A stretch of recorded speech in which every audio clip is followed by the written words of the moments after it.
welcome back to Daily Anime Reviews, the channel where we talk about seasonal anime on the daily. And brother, the most underrated anime of the season. I fucking said it. It's this show right here, Shibou Yuugi, episode 5. Most underrated anime of the season. If it wasn't for if it wasn't for Fire Force, if it wasn't for Hell's Paradise, if it wasn't for Jujutsu Kaisen, if it wasn't for all the big shows coming out in literally one season, I feel like this would be such a heavy hitter for the season. Oh my god, this was a wonderful episode, and I fucking love it. I love it so much. So, well, I say the first half, but majority of the episode is the first episode we actually kind of spend outside for the first time. Like, not actually within a game or anything like that, but we actually get to see how Yuki interacts in the outside world. Kind of a glimpse into her actual mind. Or at least a glimpse into her just, like, get her mentality outside of the games. And, first of all, it's done beautifully. Just all the darkness, the lack of music to make you really sit with each word. I'll never forget something that my broadcasting teacher in high school actually said to me, where he said, sometimes the best options for a soundtrack is no soundtrack. Sometimes it's more powerful to use silence than music. Not everything needs music. And I think Shibou Yuugi is like the prime example of that, because oh my god.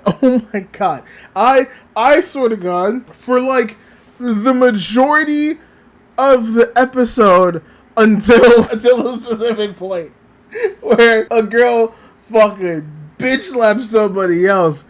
Oh my god, I was asking the entire time, because you see her mentality and how she feels and how she's just like, it's weird. I'm in two minds of this.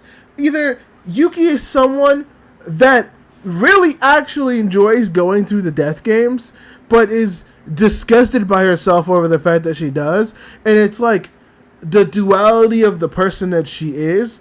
And I feel like we were shown number 28 specifically. Here's the thing. I feel like we were shown number 28 and number 10 for two specific reasons. I think we are shown the first game as to see the intensity and just basically how the games are structured, but I think the big aspect of it is the last part of the episode where they have too many people to actually escape, and Yuki makes the decision to off somebody with her own bare hands. Number 10, that's not that similar. Yuki's kind of casted away and still trying to keep people alive and trying to, still have somewhat of like a hope for somebody. She's definitely way more animated than she would in game 28. But in the finals of that one, like, she technically doesn't do it to anybody. She doesn't like choose anybody to end up getting offed, because she just puts a bunch of ballots in there and just lets the people decide. She's like, I don't really care. Like, whatever happens. And I think that's what she operated for the most part. But I think 28 specifically got to her, and we saw a glimpse of 29 where she made a few mistakes and she got close to dying, but she did it. And there's this whole thing they explain with like the wall of 30 and how like nobody goes past like 30 games. It's extremely rare. It's extremely rare. We see that she had a mentor who helped her with her first couple of games, who like they would repeatedly go, I assume she's not around with us because she also hit 30, and then boom. So like it's insane. And I feel like the wall of 30 is also this like crazy. I feel like the wall of 30 is this crazy like divide, right? Of like, you have the veteran, you like everyone who's up at game 30 is a veteran on their own right and whatnot.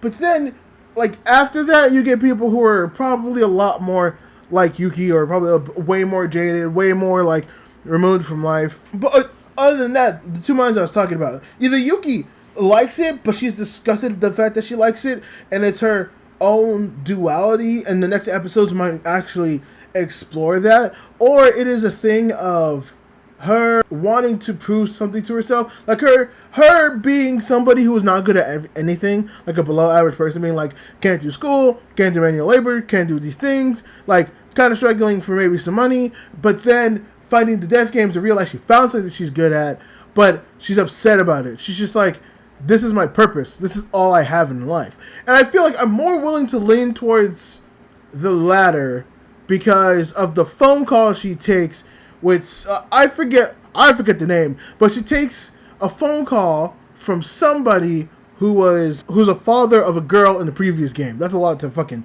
connect right there. But one of the fathers of the girls in the game actually reaches out to her. Well, you know, phone booth call type stuff. By the way, just for context, if you ever come across a phone booth, please, for the love of all that's fucking good in this world, do not fucking pick it up. I don't know what it is, but I feel like maybe it's just human nature in the way that we built phones in the last, like, 30 years or so, but I feel like everybody, only 30 years, the last, like, however long phones been made, but, like, I feel like people are so inclined and so curious to pick up a phone that's ringing. You don't have to. You don't have to. You don't do it. You don't do it when the bill collector comes. You don't do it when the loan sharks don't do it. So why are you gonna do it when there's a random fucking phone booth there? I watched that one movie, Phone Booth, where there's a guy in a diaper that's on him the entire movie. Terrified me. Will never fucking do it again. I will never understand why people will answer calls in phone booths. That shit always pisses me off. It gives me agita. But that father, sorry, I had to go on that rant because it always fucking baffles me. But the father reaches out in a weird way and says, hey, listen, we think we can, like, destroy the systems of the game from the inside. And since you're somebody who's played, like, probably some of the most games, I feel like we could use your help. And she just straight up tells them, like, do you think he goes on being like, oh, we can, like, you know, financially support you or even help you with your employment if you want that. And she sits there and she's like, do you think I play these games for money? Do you think I need to play these games? And there's like a, again, the lack of music. There's like a pause. It's silence. And then the father's just like, you don't? And then you hear the train go by and it's lit up and we see that she's in just like a dark, cringy area and stuff like that. And I think part of her, another thing that could be it is that maybe she is struggling for the money, but she's trying to cope with the fact that she actually likes it, right? Where she sits there and she's just like, oh, I do like it, and that leads me to maybe that could be anything of these could be believable. Okay, like, I just thought about that one because there also is a scene where she's looking back at some of the things that she's done, and she's like crying. It's the first time we see Yuki cry, which is insane. I was just like, she gave that whole speech to that one girl of just like, listen, you don't cry. You don't cry during the games. If you want to cry after, that's fine. But you make sure you get your ass out of here first. That way the people who didn't die in vain for you to get out are having to watch you fucking give up in this place. You make it out and you cry on your own. Once everything is done and your limbs are back on, you do what you need to do. But like, and to be fair, she still is keeping her own word. But it's the first time we see her like really break down. And like, even in the in the phone booth, she has her own little like breakness of a breath of like, I certainly do not. And it feels like, I didn't think about it just now. It feels like she's lying to herself. It feels like that she does need these games, or that she needs these games, but she's lying to herself that she does. Right? Like lying to herself being like, you know, it's like, yeah, maybe I don't need them. I don't do it because I'm desperate. And it's like, no, you do it because you're desperate. Maybe. But I also like the other two options of like the idea of like, you know, maybe all of them could be true. She might need it, and then she did turn sick, and maybe all three could be true. All three could exist at the same time. That's the beauty of this show. All three could exist at the same time. She could have initially wanted it, and she still probably might be desperate, but she is enjoying it, and is disgusted at the person that she's becoming, liking these type of games, and she's having that duality, and she's just fighting with herself over it. We could have all three. We could. There's a legit possibility. But we finally, at the very last couple of minutes of the episode, we finally get into what would be the next game, which would be Yuki's 30th game. And we actually pan over to some other people where they're in like a big house, shower, bath, stuff like that. And it's just a random girl who looks like for a second she was from Quintessential Quintuplets, which threw me off a bit. But then you actually see which this, by the way, keep in mind, this is the first time in 5 episodes we've seen people be this brutal.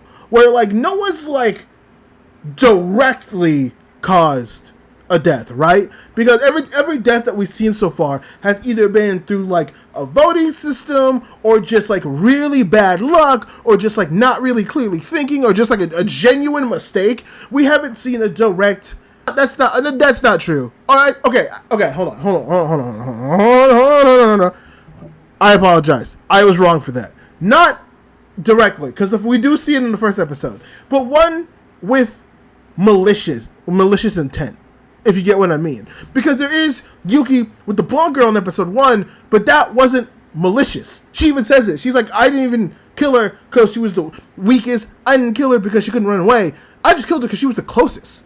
And I was just like, fair. It was like, yeah, in that situation, fair. I mean, like, if you were going to pick somebody, like, in the situation where you have to pick somebody to go.